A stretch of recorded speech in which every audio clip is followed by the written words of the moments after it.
জি, হ্যাঁ, আমি অ্যাকচুয়ালি কোনো প্রোগ্রামই কখনো মিস করি না। আম আমি প্রতিদিন প্রোগ্রাম করার চেষ্টা করি। তো সেখানে হয়েছে ১ম দিকে যেটা হয়েছিল যে এই ১৫ বছরে যেটা সমস্যা হতো যে আমি ২০০০ আমার যখন বিয়ে হয়ে যায়, ২০০১ এ আমার মেয়ে ১ম মেয়ে জন্মগ্রহণ করে এবং ২০০৩ এ আমার ছেলে। তো এ এর মধ্যে তো ২০০৬ চলে গেল এবং ২০০০ আম দু ২০০৮ এর পরে যেটা হয়েছে যে আমার বাচ্চাগুলা অ্যাকচুয়ালি খুব ছোট ছিল। হ্যাঁ? তো আমার বাচ্চারা ছোট থাকাতে উম আমি যখন প্রোগ্রাম গুলাতে যেতাম তখন তো আমার বাচ্চারা দেরকে কি অনেকটা বলা চলে যে বঞ্চিত করে যেতে হতো। কিন্তু ওটা ম্যাটার করে না। ওটা তো আমি মোটামুটি একটা উম যেহেতু আপনি ওই লাইফটাই ব্যবস্থা নিয়েছেন। করে সেই জায়গায় যেতাম। কিন্তু হুম। হ্যাঁ, পরবর্তীতে যেটা হলো আ বিশেষ করে যেটা ২০১৪ সালের পরে এমিলিয়াস আলী ভাইয়ের গুম হবার পরে যে বিষয়টা আমি চুম্বক আকারে বলতে চাই। কারণ সময় অনেক হয়তো লাগবে আমার জীবনের হিস্ট্রি বললে ওইটা না বলি। সেটা হলো যে আমাদের সমস্যাও এমিলি হচ্ছে। হ্যাঁ। হুম।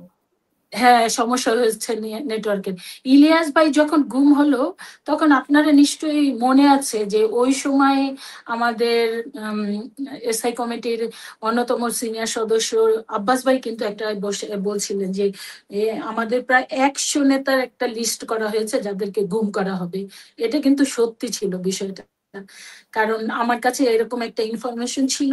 কারণ আপনারা জানেন যেহেতু আমরা রাজনীতি করি আ এবং ছাত্র রাজনীতি থেকে উঠে আসা আমাদের কিন্তু মোটামুটি সব জায়গায় এম কি বলবো ভক্ত থাকে কিংবা অনুসারী থাকে কিংবা সহযোদ্ধা থাকে এরকম কিছু থাকে অথবা সিনিয়র থাকে।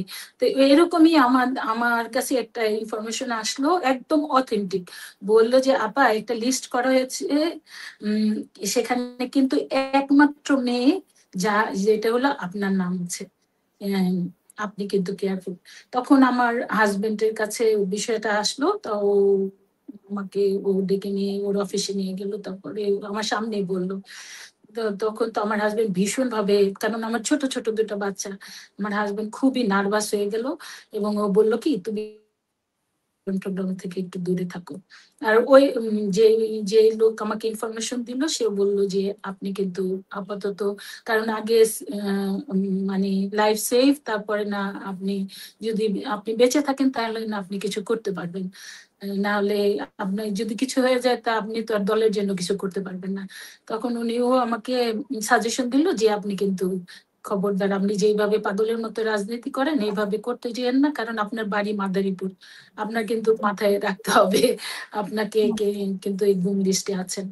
তখন আমি আমার হাসব্যান্ডও বলল, বলল কিন্তু আমি ওটাকে উম উম একদিকে মাথায় নিয়েছি। কিন্তু আমার ভিতরে সবসময়ই কাজ করেছে নো রিস্ক নো গেইন। আমাকে রিস্ক নিতে হবে, আমার দলকে সেভ করতে হবে, দলের জন্য দুঃসময়ে আমাকে মাঠে থাকতে হবে। আমি এইসব কেয়ার করব না। আমি এম এ মাঠেও থাকবো এবং কেয়ারফুলিও থাকবো। ২ টাই করব। তো এইটা মাথায় নিয়েই আমি কিন্তু একদিনের জন্য কিন্তু আমি ঘরে বসে রইলাম না। আমি কিন্তু মাঠে কাজ চালিয়ে গেলাম। কিন্তু একটা কৌশল আমি নিয়েছিলাম। সেটা হলো যে কৌশলটা হলো আমি বলে দেই সেটা হলো যে আমি মিডিয়া ফেস থেকে একটু দূরে থাকতাম। আমি চিন্তা করলাম যে মিডিয়া থেকে যদি আমি দূরে থাকি তাহলে অ্যা মানে একটু লো প্রোফাইল এ চলে গেলাম। আমি চিন্তা করলাম যে লো প্রোফাইল এ গেলে তাহলে আর আমি হয়তো ওই লিস্ট থেকে বাদ পড়লেও পড়তে পারি। মানে আমি আপনি সব আপনার প্রোগ্রামে অ্যাটেন্ড করলাম। হ্যাঁ, চোখে কিন্তু পড়ে গেল। কিন্তু আমি মিডিয়া ফেজ থেকে একটু দূরে থাকলাম। হ্যাঁ, শুধুমাত্র হুম। আমি বেঁচে থাকার জন্য। কারণ আমাকে যদি গুম করা হয় তাইলে তো আমি আর দলের জন্য কিছু করতে পারব না। এই কৌশলটা আমি অবলম্বন করলাম।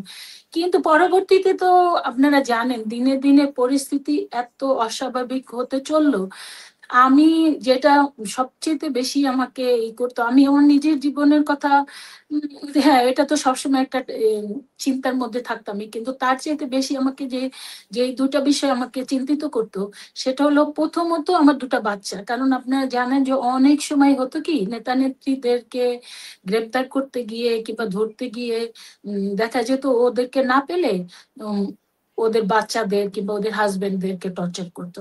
তা আমার তো ছোট ছোট দুটো বাচ্চা, আবার আমি আমার বাচ্চাদেরকে স্কুলে, যে স্কুলে দিলাম, কোনোদিন কিন্তু আমি আমার বাচ্চাদের স্কুলে আনতে যাই নাই, মানে কখনোই, বা এবং কখনোই টিচারদের কিংবা স্টুডেন্টদের সামনে আমি ফেস হই নাই, এবং বাচ্চাদের বলে দিয়েছি কোনোদিন তোমরা কিন্তু আমার কথা করবা না, মানে আমার পরিচয় দিবা না।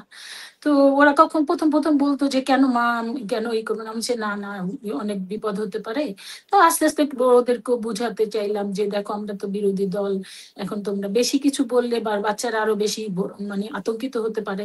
সেইজন্য অত কিছু বললাম না। কিন্তু বললাম যে, "এটা বলো না। তোমরা কিন্তু তোমাদের ঝামেলায় পড়তে পারো।"